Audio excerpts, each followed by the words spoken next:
Welcome to The Quest from the studios of the Guadalupe Radio Network. Join us as we journey together on this pilgrimage of faith. And now your host, Sarah Soto.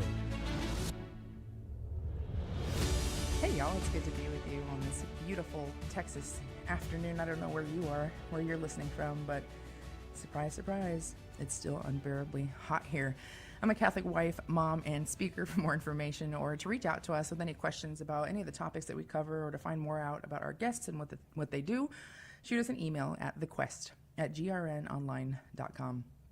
In today's show, I'm honored. I'm honored to have our guest here with us to share her incredible story. And of all the guests that I've had on the Quest throughout my couple of years, my 2-year-long tenure. Can it be called a tenure if it's been 2 years? Well, we'll find out. This story, her story and her testimony is so touching and so inspiring. Like I've shared with all of you, I became a mom later in life, and it has expanded my heart in ways I didn't know possible. And to hear our wonderful guest is also a mother, and to hear her story, oh my gosh, it pulls every heartstring that I have. And so I'm honored that she agreed to come on the show today and share her story. So we'll chat about a few different things, and then and later in the hour, I'm going to hand it over to her totally I'll ask a few questions, of course, but I want her to share her testimony. I could share it, I could watch it online, and then I could share it with you and sort of summarize it, but it's just so powerful to hear from such an inspiring woman share her own story and her own journey. And so many of you know I have mentioned in the past that I have worked in the pro-life world for about a decade, right? Serving at shelters for pregnant women who are homeless and battling drug addictions. I've done everything from like the more white collar side of pro-life stuff. I've done marketing and, event coordinating, we've done rallies and all kinds of stuff. And I myself, my mother, as I've shared with you all many times, my mother very seriously considered abortion and didn't go to her appointment when she was pregnant with me. And so it's something very near and dear to my heart. And then, of course, I am a pro-life advocate on the old internet. I'm a professional pro-life advocate on the internet. I'm constantly trying to evangelize people online. But, sometimes it goes south, and other times I think I can reach some people, but you never know. That being said, everything that's going on in our world today, which a little weird, a little scary, I'm not going to lie, but our faith is in Christ alone. So, we got that going for us. But everything that's been topical lately, I thought that having this guest on would be absolutely fantastic. And I'm excited for you. I'm excited for you listeners to hear her story. And without further ado, I got to be pronouncing that like a Texan.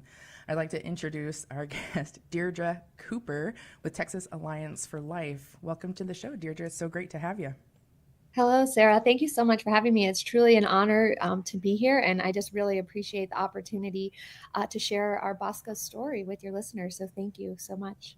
Yes, yeah. I'm like I said, I'm honored and I'm excited for our guests, and I can't wait. I'm just excited for everyone to be able to hear from you, and I'm just so inspired by you. And so can you tell our listeners a little bit about yourself, some of your background, your family, and what you do for Texas Alliance for Life? Sure. Well, my name is Deirdre Cooper, and I work for Texas Alliance for Life. I've worked there for 16 years now. Oh, wow. I know it's a little crazy. That's awesome. I love it. And I'm married to my husband. His name is Cody, and we have 10 children, including our son Bosco. Our oldest is 14, and our youngest is 7 months. And we're a Catholic homeschooling family as well. And we met working in politics. I grew up working in pro-life politics, praying outside of abortion facilities with my family. Wow. And Cody and I met working politics in Washington, D.C. and just both have that bug, and both working to protect innocent human life is something that's very important to us, and something that we've really tried to pass on to our children as well. And yeah, so I've been able to work at Texas Lines for Life. It's really interesting to look at, having been there so long, the incremental pro-life legislation that we've been able to pass along the way, working.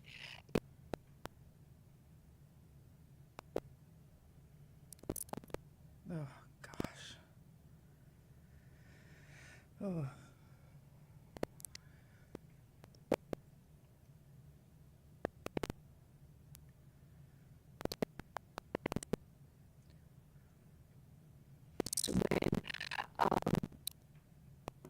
When overturned thanks to jobs.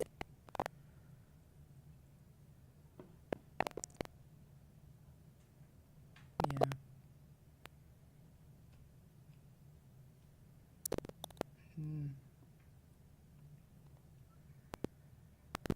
And to protect those,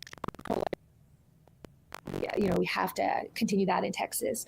So Texas Alliance for Life is a nonprofit organization, and we're committed to protecting the fundamental right to life of all innocent human beings from conception to natural death. And we do that through three primary methods of education, public policy, and alternatives.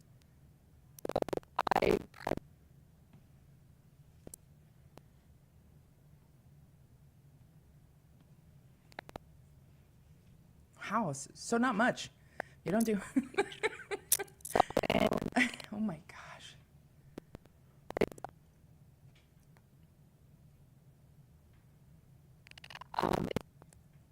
Yeah. I mean, I was gonna say, I'm thinking of like, what's the stereotype of like a superhero, right? Like the ability to fly, and you can like, you have X-ray vision, fly around the world in like a minute or so. I'm thinking like, it's this woman. It's Deirdre. Like, how can you like to have? Oh my gosh. You said you have 10 children, and that includes Bosco? And they're all under, Yes, they're ma'am. 14 and under. Yes, my oldest turns 15 next month. So, yep. I don't have the ability even to do the math on that, but what a great blessing the Lord has bestowed upon you to live out your pro-life beliefs. You're very pro-life, and it's such a beautiful gift, and I love it. I love it. I want to hang out at your house. It sounds really fun. You come over anytime. You're always welcome. Thanks. It's built-in best friends. I'm sure like in every family we all have our moments, but like what a joy to have all your buddies there all the time, and enjoy spending time, especially as they get into that like little adult phase of life where they've got all these ideas and opinions, and it's just like, it's almost as if your life has all this meaning because it's not centered entirely around you. And we're with both very strong opinions. You raised children with very strong opinions. So that's been a lot of fun to watch that unfold.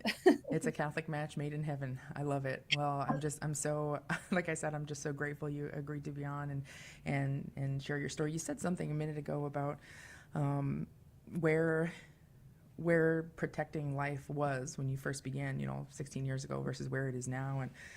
And your executive director shared a little chart with me, and he's very, like I said earlier, very early this morning, and he shared it with me previously, but I was staring at it this morning super early, and it basically, I'll just read one statistic because there are many, and Texas Alliance for Life put this out, and it's from Texas Health and Human Services. In other words, it's not some biased, random like thing that's trying to make anybody look good. It's just reality. And let's see, in January of 2022, there were over 2,500 elective abortions in the state of Texas, which is a lot in a month, or at all, right? And then after Dobbs, and after the Human Life Protection Act in January of 2024, there were zero. Exactly. And there have been zero for 2 years, 2.5 years, about, which is absolutely, it's so good. It's so good. It's like, can you just imagine? Can you just imagine heaven? I don't want to offend anyone who's not from Texas, but I just feel like the angels, I just feel like all the angels and the saints, if they could pick, where they wanted to live, it would be in Texas for so many reasons, but that's another show for another time. But so for those, for those who are pro-life but have never really worked in the pro-life movement or don't really understand how it all works, there's something to be said about our guest today, like Deirdre, and all of the people that she works with. I mean, it's not work that you clock out of and then totally forget about. It's No. not like, I mean, it's not like you're not, I almost said Shirley Temple. I don't know why. It's not like Laverne and Shirley. You're not like putting caps on bottles and then, you're not a factory worker. I mean, you live and breathe this stuff. I'm sure it keeps you up at night sometimes, if not all the time. And I mean, when I was working in pro-life and doing, for a couple of years, I mean, I don't want to say it consumes my mind, but it's hard to, like I said, you're not like flipping a burger, right? This is the most innocent people in our society that you're trying to protect, and you work so hard. And I just appreciate you, and I appreciate Texas Alliance for Life so much and all the hard work that they do. Tireless hard work that you said, incremental hard work, right? It's not like it can all be done at once, and it's very much not like it's over now, right? Like there's a continued effort. So tell me, because I'm a bad host and I didn't write it down, what's the Texas Alliance for Life website if people want to go to it? TexasAllianceForLife.org. It's all spelled out. TexasAllianceForLife.org. Okay, I'm gonna write it down now so I can keep plugging it in. So that's where they can go and find out the work that you all are doing, and then they can also donate and find out about. Okay, donate. good deal. Yes, get involved and donate. And we have our benefit dinner coming up October 5th at the Hilton Austin. If anyone, Eric Metaxas is a speaker there. Okay, great. TexasAllianceForLife.org. We're talking with Deirdre Cooper. We will be right back after a short break. Thank you.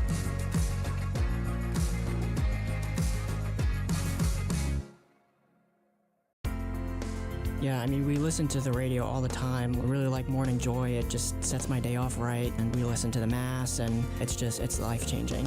I listen throughout the day, and it helps me reset my heart and mind on Christ, especially if I'm having a difficult day of being a mom. Without the radio, I wouldn't have entered the church. It really helped us learn so much about the faith. The Guadalupe Radio Network. Radio for your soul.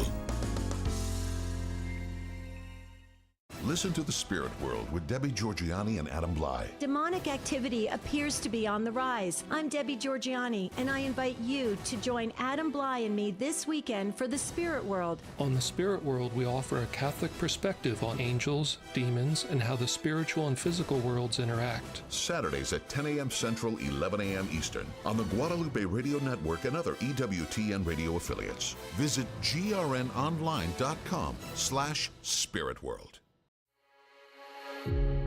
Welcome back to The Quest, an extraordinary journey where every step brings us closer to discovering God's love for us. Want to join the conversation? Give us a call at 877-757-9424. Hey y'all, welcome back.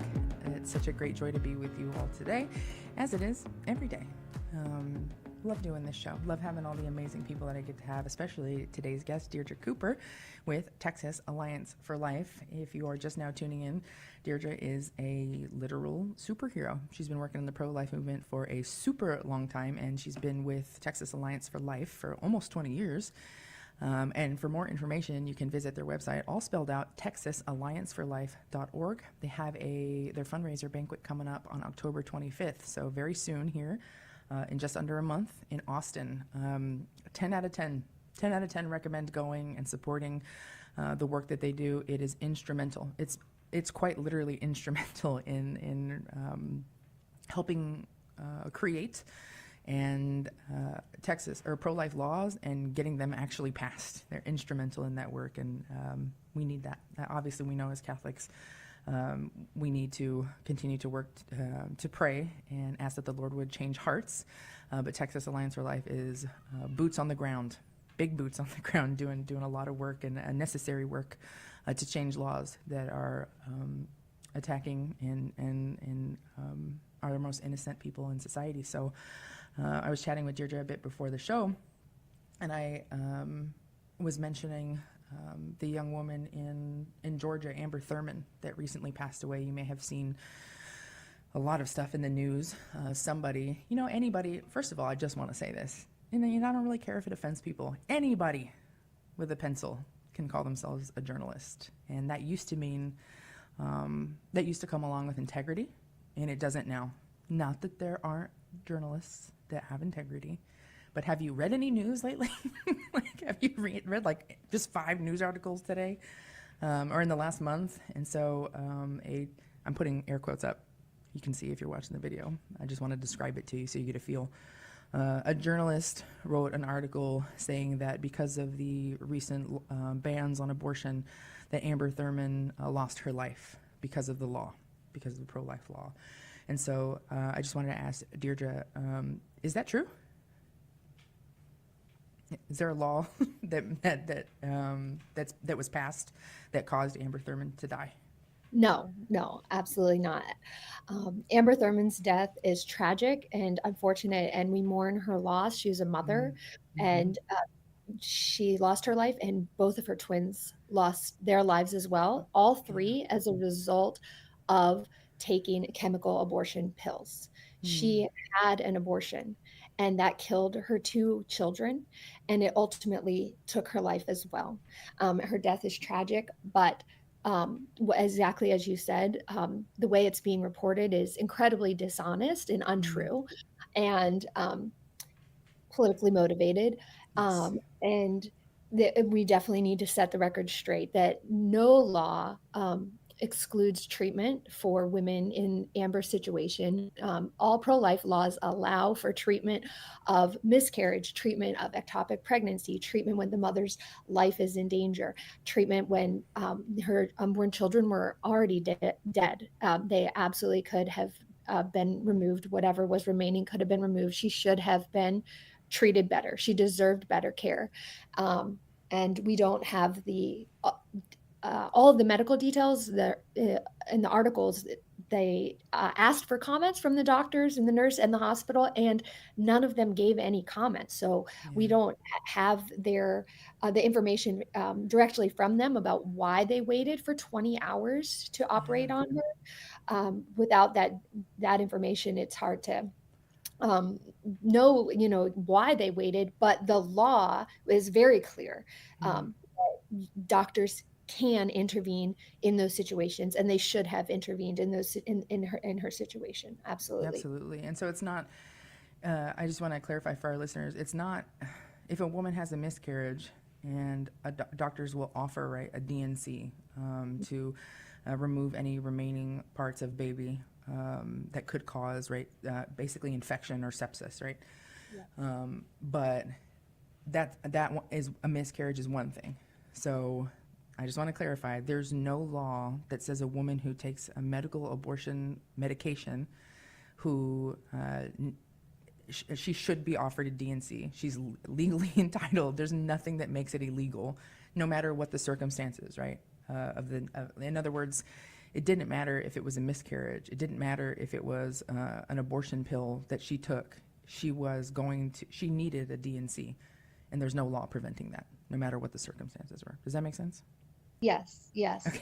And it's important to highlight that she took these abortion pills, and she had an incomplete abortion, and she became septic and died. And research shows that about 20% of women who take abortion pills have complications and end up presenting themselves to emergency rooms. The number might be higher because women might not be telling the full truth when they go to emergency rooms, and they might say, I had a miscarriage, instead of saying that they actually took the chemical abortion pills.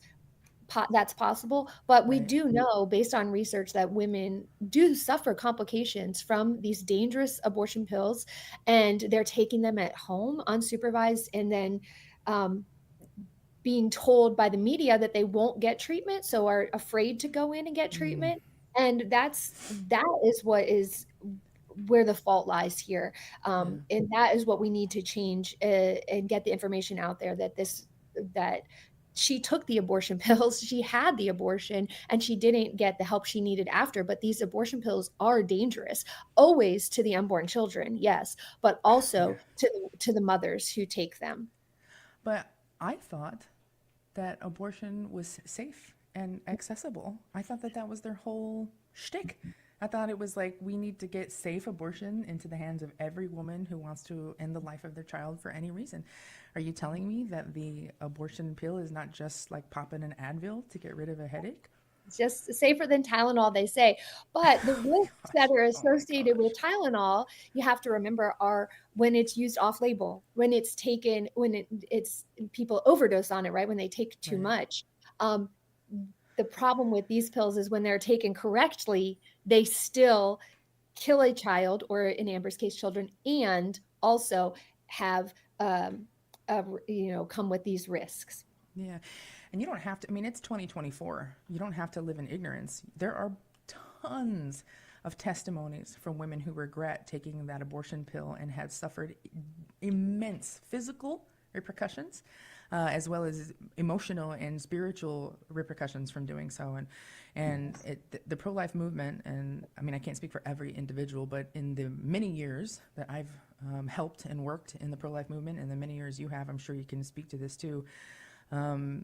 Nobody is looking at, I mean, you see things on the internet, right? And then you get in your head that everyone who's pro-life wants to demonize women who are seeking abortions, right? And who have had abortions. And I have never, in all the time I've spent and all the work that I've done, I've never encountered someone who wanted to do anything other than help.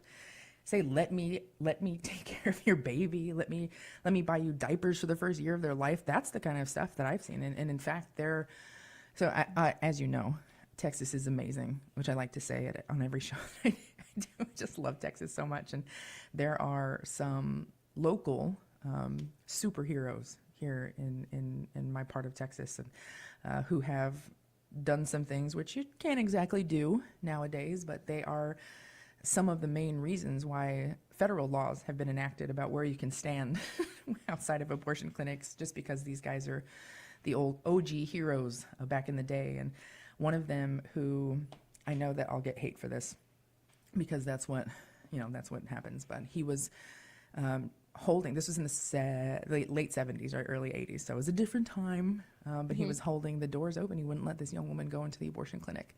He was like, you will regret this. I'll let you in, but just like, let me tell you what actually happens in there. Let me tell you. And, it was a different time, and she didn't go. And about 5 years later, he was praying the rosary outside of that very same clinic, which is shut down, by the way, because our city is the most, what did Planned Parenthood call it?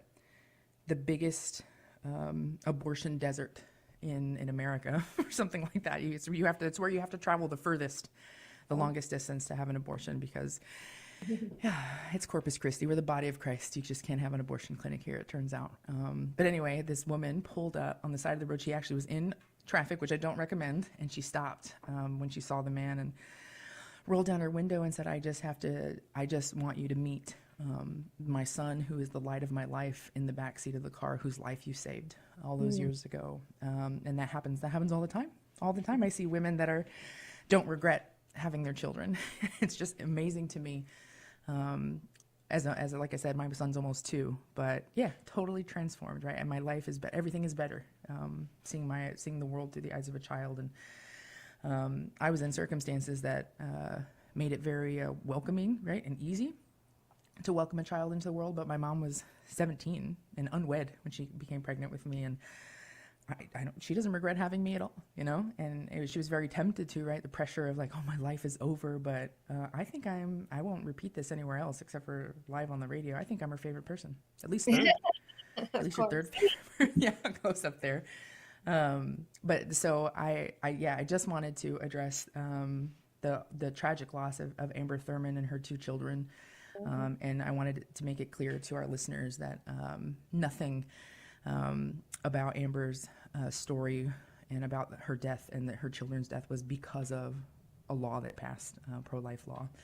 And actually, I'll just add one more thing, which I saw a board-certified OBGYN recently on her medical account, on her verified account, to share that she was so angry at the circumstances of Amber's death, and as we should be, the death of her children, because she said it was clearly medical negligence.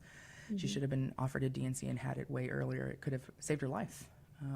And so, anyway, we are pro-life. We don't want anybody to die. We don't want the women. We don't want the children to die. Yeah, we want everybody to have the most fundamental right, and that is the right to live, right? The right to have your life. And so, again, just so everybody's on the same page, if you're just now tuning in, we're talking with Deirdre Cooper with Texas Alliance for Life, and they have a fantastic banquet coming up in Austin on October 25th, so just under a month away, and you can, actually, Sarah, if you don't mind, it's October 5th. Oh, October 5th. Here, that's soon. Oh my gosh. You can still get tickets and you can still donate? Okay. Yes. Okay, so that's, thank you for clearing that up. People are like, I got October 25th wide open. No, it's October 5th. They're in Austin. It's going to be fabulous. It's going to have a bunch of amazing people there, and they have a great speaker, really brilliant speaker.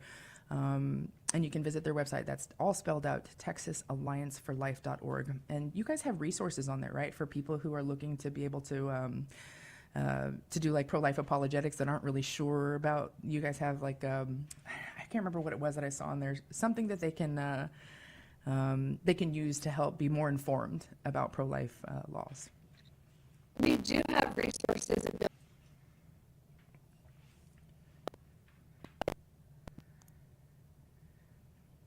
Oh, yeah.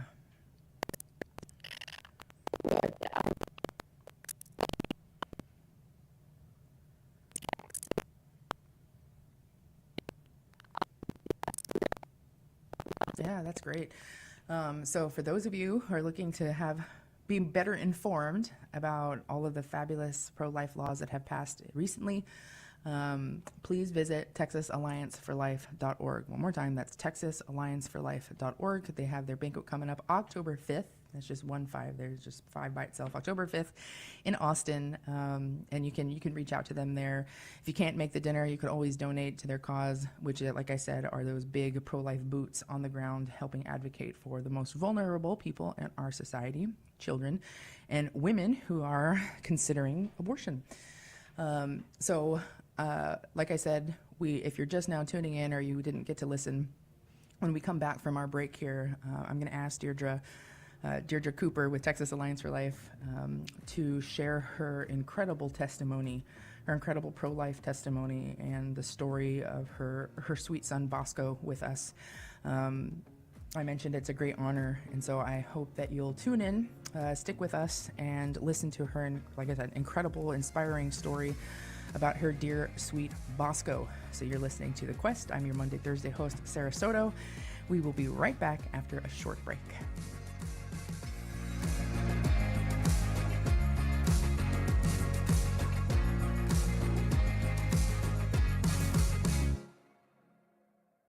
This is Life News Radio. I'm Jim Anderson. 40 Days for Life launched this week, and in Phoenix, new seminarians from the local Catholic diocese are among the latest to stand, pray, and be present outside the local abortion giant. 40 Days President Sean Carney says volunteers in 703 cities are part of this 40 Days for Life. State officials are openly criticizing problems with Florida's unlimited abortion proposal. However, the abortion industry is now in court seeking to silence Governor Ron DeSantis and other state officials, even though the U.S. Supreme Court has long protected elected officials' constitutional right to speak on matters of public concern. This is Life News Radio. Government watchdogs are urging investigation into the training of over 9,000 Army base guards. The training identified pro-life groups and affiliated citizens as terrorists. The critics make the case that the training may be a violation of the Uniform Code of Military Justice. A federal judge is protecting North Dakota Catholics from accommodating in vitro fertilization. The Catholic view of God, the human soul, and nature has numerous problems with laboratory creation of human life that selects life for birth, scientific use, and disposal. This is Life News Radio. They used Dr. Philip Nitschke's suicide machine once on an American woman and are now in a Swiss jail facing yet undisclosed charges. Critics say proponents are obsessed with dystopian visions and the alleged power to redesign death. UK Right to Life warns that suicides, medical suicides, go wrong all the time. One physician says the failures are brutal when someone fails assisted suicide, and the failures are not infrequent. And remember to support this station. Without this station, there may be no voice in your community on the life issue. This has been Life News Radio. You're listening to The Quest, a pilgrimage of faith. Have a question or something to share? Call the show live at 877-757-9424.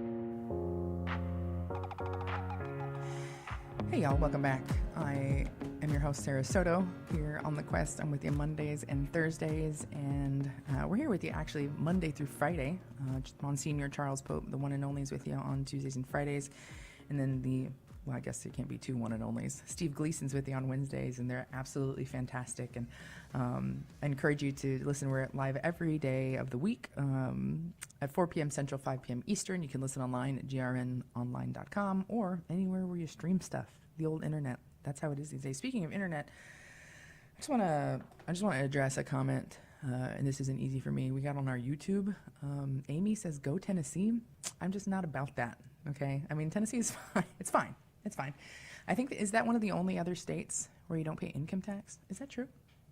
Yeah. Well, I can understand. You want to be like Texas, but no, I hear Tennessee's very, very beautiful, and I've always wanted to go. I've never been. It's on the bucket list for sure, but well, it ain't no Texas. Speaking of Texas, I have Deirdre Cooper with us. If you're just tuning in, she's with Texas Alliance for Life.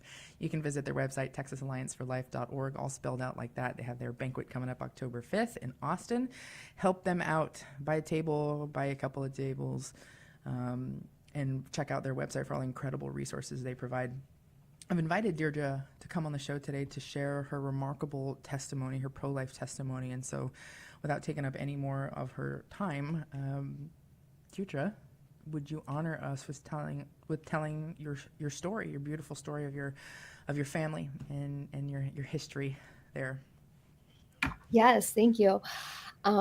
Well, as I said earlier, my husband and I have 10 children. In 2020, during COVID times, we found out we were pregnant with our 8th child. In December, I went to a normal, what I thought was normal 20-week pregnancy appointment. They do the sonogram, and because of COVID, my husband wasn't allowed to attend that appointment with me, which is a very frustrating, I think, mistreatment of women, pregnant women, mothers, and also fathers, to deny them. But that's not our issue here. But my point is, I was alone at my appointment, and after the sonogram, which I thought had gone well, my doctor was out of the office that day, and a nurse practitioner who I had never met before came in and just started asking me lots of questions about my previous pregnancies. And so I just answered them, not thinking anything was wrong. She said, "Well, we discovered some cysts on your unborn baby's brain. We don't usually find out the sex of our babies, so we just referred to him as our unborn baby." And he was measuring small, and I had extra fluid, amniotic fluid. Those were kind of the markers. She said, "We aren't quite sure. He was moving a lot. We couldn't quite see if his stomach was all the way closed for measurements. So we're going to send you to the high risk place." So she was very calm about it, very short, brief. And I said, okay. They referred me, and I got out of there as fast as I could and just started crying, called my husband from the parking lot, and he said, "It's going to be fine. It's going to be fine." That was all they told us. And that was right before Christmas. And there's only one high risk place in our town. And we had an appointment. They couldn't get us in till 10 days later on New Year's Eve, December 31st. So that was a brutal 10 days where I spent a lot of time Googling all of the markers she had told me, and being in the pro-life movement for as long as I have had a lot of friends who have had difficult pregnancies, and different types of diagnoses. So I had an idea, and I did, based on those symptoms, had a feeling that he had trisomy 18. And then, so New Year's Eve, my husband and I went to this appointment at this high risk maternal fetal medicine. Yes. Our protocol during COVID as well was my husband was not allowed in. And I said, I insisted on the phone, I am most likely going to be getting a fatal diagnosis for my child. I know this, and I need my husband there to be with me at this appointment. And they said, he can be outside for the sonogram. And if it's bad news, we'll sneak him in the back door for the news. And if it's not that bad, he can stay outside. And that is the state of women's health care during and our common sense in general, like as a society. So, my goodness. but I, pushed and pushed because I knew but I say that because it makes me so upset for the women who don't know, or the women who don't have that support, or the women who aren't as pushy as I am and who did not have that support. It's unacceptable. Women need support, and that in the pro-life movement, we are all about that. We want to support women. So the sonogram, I could tell lots of markers were found, and they let my husband come in, and he was in the room with me, and the doctor went over the sonogram with the sonographer, and the doctor eventually came in. That was a very long, hard wait. We knew it was bad news since they had let him in. And this doctor who we had never met before asked us what we knew. And I said, I think he has trisomy 18. And she said, yes. Based on this sonogram, what we have found, we think that these markers point to trisomy 18. And I said, okay, what's our next step? What do we do? And she looked at us and she said, well, I can step out and give you some time to think about what you want to do. And I knew exactly what she was implying. And I said, we love this child, and we will fight for this child, and we want treatment for this child. And I want to know what the next step is. And she seemed very taken aback. And she said, I think I should step out so you can discuss termination and see if that's something you want to discuss. And my husband and I, we were very upset that she was even suggesting that to us, and said, absolutely not. We love this child. We will not kill our child. And we want to know what the next steps are for treatment. And so she said, okay, well, if termination is not an option for you, then the next step would be scheduling an echocardiogram in 4 weeks. And once his heart is further developed, we could see the extent of how bad the heart defects would be the next step. So she didn't have any definitive answers. And she's like, your child is going to suffer. Let's end his life. Basically. Right. Not even to tell me how severe any of markers were. And obviously at 21 weeks, our son was very small. Trisomy 18 babies are often small for their gestational age anyway. So I understand sonograms are not perfect anyways. And there can be, but she did not go over how severe on the spectrum any of these markers were in great detail. And I think she could tell I had done a lot of research and was starting to talk about which markers we saw and how bad were they and all that. But she was very much just surprised, I think, or just not, that was not her normal or what she was thinking or the normal course, or I'm not really sure, but it was. Well, it indicates that she's saying that to people and they're like, yeah, whatever you think is best. That is definitely what our feeling was. And I before we had gone into this appointment, I knew that might be an option, that not an option for us, but that might be something that was offered. And I had discussed that with my husband and said, they might say this. We need to just be prepared that, because for us as pro-lifers who would never consider an abortion, and we love this child, we don't care what's wrong with him. We're going to take care of him for every second God gives us with him, no matter how long that is.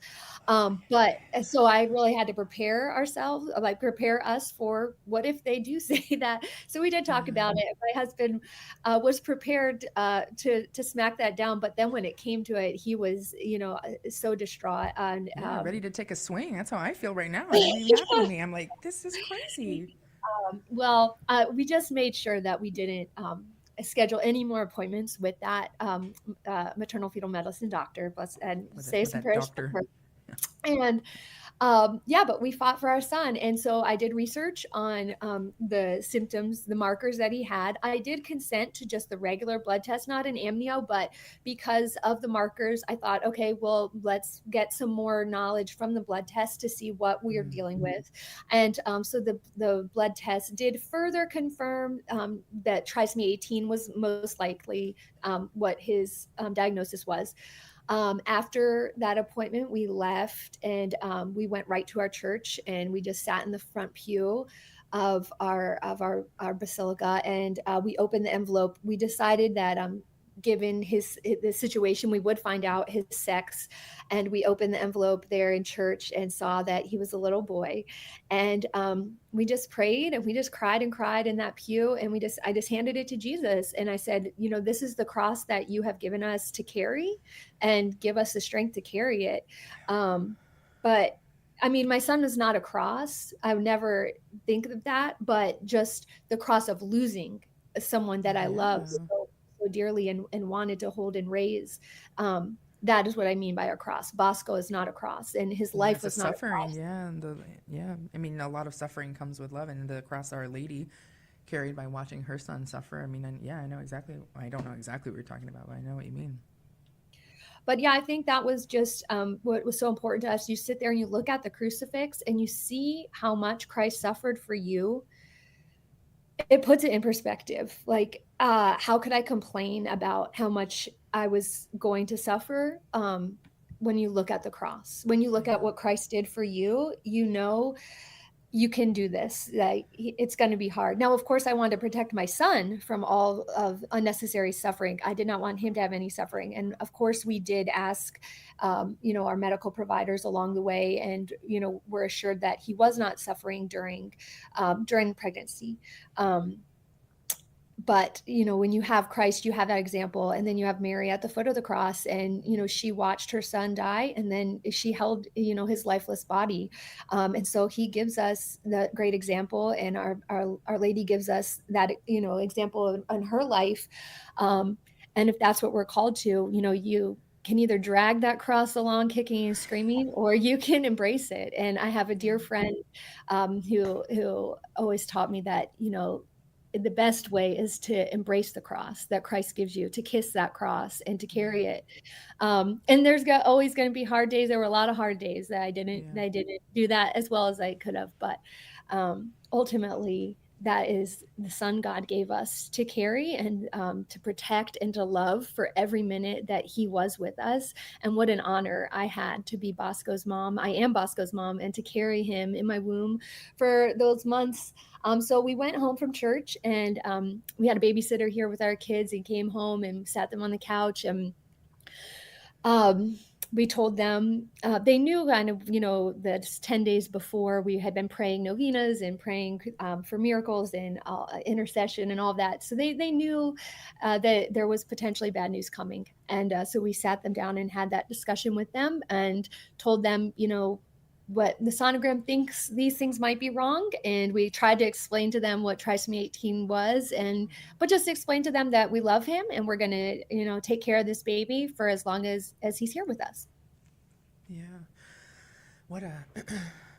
And one of those, people get so excited about becoming parents. And I don't think, especially nowadays, young people don't think like, man, there's going to be maybe a day where I have to sit down with my other children and tell them that the baby we're expecting has a fatal diagnosis, and it's just, I can't imagine the strength that you have to draw from our Blessed Mother, right, and from our Lord, and to kiss that cross. I think a lot of people there's one side of the extreme, right? Not extreme, but there's kissing the cross. There's dragging it, right, somewhere in the middle, or at least picking it up, and then there's rejecting it and saying, because I'm not willing to suffer like our Lord suffered, I'll let my child be killed, essentially. Right. And that is so common, unfortunately, which I'll share a very, very, very brief story when we get back from our last break here.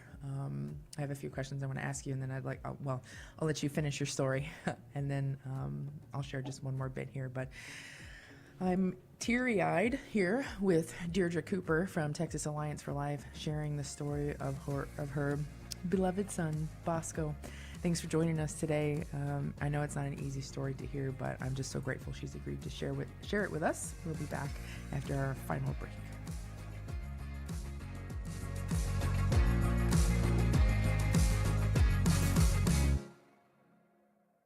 This is Franciscan Media's Saint of the Day for September 26th. Today we celebrate Pope St. Paul VI. Giovanni Battista Montini was the second of 3 sons born into an upper-middle-class Italian family in 1897. After ordination, Father Montini pursued graduate studies in Rome before working in the Vatican Secretariat of State for 30 years. In 1954, Montini became Archbishop of Milan. Calling himself the Archbishop of the Workers, he regularly visited factories and sought to win the disaffected back to the Catholic Church. Named a cardinal 4 years later, Montini helped with the preparations for Vatican II and participated enthusiastically in its first sessions. Following his predecessor's death in 1963, the newly elected Pope Paul VI decided immediately to continue the council, which held 3 more sessions before concluding in 1965. In 1964, Pope Paul met in Jerusalem with the Patriarch of Constantinople. He made 8 more international trips, including one to the United States in 1965. His final encyclical, Of Human Life, is probably most widely remembered. Paul VI died in 1978 and was canonized in 2018. There's more about the saints, along with inspiration and Catholic resources, at our website, saintoftheday.org. From Franciscan Media, this has been Saint of the Day. This is The Quest from the studios of the Guadalupe Radio Network. Share the show with a friend. You can find us on social media. Want to listen again? We're on Apple Podcasts, Spotify, YouTube, or wherever you enjoy listening to podcasts. Hey y'all, welcome back. It's a great joy to be with you all and to have our guest Deirdre Cooper with us from Texas Alliance for Life, sharing her testimony, her story of her beautiful family. So before the break, just to summarize, she and her husband were expecting their 8th child when they received a fatal diagnosis. I'm going to pronounce it wrong. Is it trisomy 18? Is that how you say it? Trisomy 18. Close. I was close. Which is a fatal diagnosis, and she, being the brilliant woman that she is, did a lot of research, but went into her basically as a specialist, right? A baby specialist, a maternal fetal medical office, medicine office, and they encouraged her to end the life of her child, to which she courageously and rightfully responded. I actually love my baby, and if he's with me for like 10 seconds or, for all my life, I'm not going to intentionally end his life because it's going to be short or because it's going to break my heart, not to be with, see him grow into an adult, but, which is like so obvious to many of us, but, I had a difficult conversation with a very kind woman, who was saying we need abortion because my friend's baby had a fatal diagnosis, and she almost didn't survive the grief, which, like, none of us are saying it's easy. None of us are saying, hey, smile through this, incredible pain. But she was saying if, she should be able to end the life of the next child if they were to have a similar diagnosis, because it was so hard for her, which is missing the mark, right? Like, it's missing the mark, right? As a Christian, and it's missing the mark as as we who are capable of defending ourselves are called to defend those who can't defend themselves. And so you were saying, I think right before the break, I'm trying to remember where exactly you left off. I was trying to summarize your story for you. Oh, so you told all of your children after, you were praying and storming heaven for a miracle. And then you came home from your appointment on New Year's Eve and shared with all of your children that Bosco had a fatal diagnosis. I think that's where you left off. Yes. And I just want to clarify too, trisomy 18 is often fatal, but not always. Sometimes I would say it's life limiting or sometimes fatal. Their lifespan is shorter, and there is a high probability they will not make it to 1 year, their first birthday, but it is not always fatal. And if you do research, once you do the research, there are amazing groups online that I want to mention of families raising children with trisomy 18 and other trisomies, trisomy 13, and they're alive and they're thriving and they are getting these children therapies and interventions and helping them, and they're in their homes and they're having life, they're living life together and joyfully. So it's not always fatal. Now, unfortunately, our trisomy 18 is often more severe in males, and we had our son, our baby was a boy, and the symptoms he had, and so his case was tragic and very short, but it's not always fatal. So I just want to put that out there. No, thank you for clarifying that. I'll be crying myself to sleep tonight knowing that it's not always fatal, and they're pushing for abortion. I mean, let's call it what it is. They're pushing for children to be killed, banking on the fact that they'll either be suffering or that they'll live a short life. This child's only going to live a year. We should probably kill him or her. That's what you're saying, folks. Like, do you realize the anyway, we only have a couple of minutes left, so thank you for clarifying that, but I'll let you finish what you have to share for our listeners today. Well, really, I mean, that leads in what we're all, I guess, in a way, we are all dying. We are all going to die. And so that really is what we wanted to emphasize with our children. Is I knew this was an opportunity to really give them an eternal perspective, and that we are all dying and we do not know how many days we have. And so we must always be ready. Our souls always must be ready to go to heaven because none of our lives are guaranteed. And as it was such an important reminder to myself that each one of my children is a gift from God, and He decides when they come and when they go. And just because they're here now, there's no guarantee that they'll be here tomorrow. And so we just have to keep that eternal perspective. And it's so important to give that to our children, to always be ready. And then also to pray. Our children, it was just so beautiful to see them offering sacrifices throughout my pregnancy for Bosco's healing. Praying for miracles. Children are so innocent and their faith is so beautiful. And Christ tells us to have the faith of children. And I understand that so much more now, of children who just ask and ask for miracles and believe in. And it's, of course, hard to have to walk them through that when they don't get the miracle exactly how they prayed for it. But, that's part of our faith as well. So yes, we told our children, and throughout our pregnancy, we were always honest with them. We shared the information with them age appropriately. Obviously, the older ones understood a lot more, had a lot of questions, and so tried to prepare them as best we could. Obviously, a miscarriage, stillbirth is risks are increased with trisomy 18 pregnancy. So just preparing them for that. We just prayed, please, Lord, let him be born alive so that we could baptize him. That was our prayer. And we had that first thing I ordered when I found out was a holy water vial, and I filled it with holy water and I kept it in my purse always that whole pregnancy in case I ever went into preterm labor and had to go to the hospital. I had the holy water so that I could baptize him.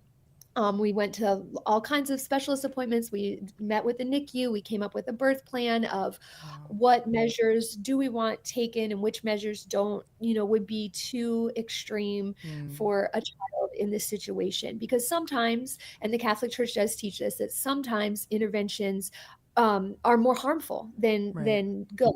And with a child with this many severe problems, all interventions is not always going to be the best approach. It will cause him more harm, right? More physical harm than good. And are we doing that just for our own personal reason of trying to keep him here because we can't let go? But as Catholics, we value life, but we do not fear death. And we have to accept death when God when God says it's time.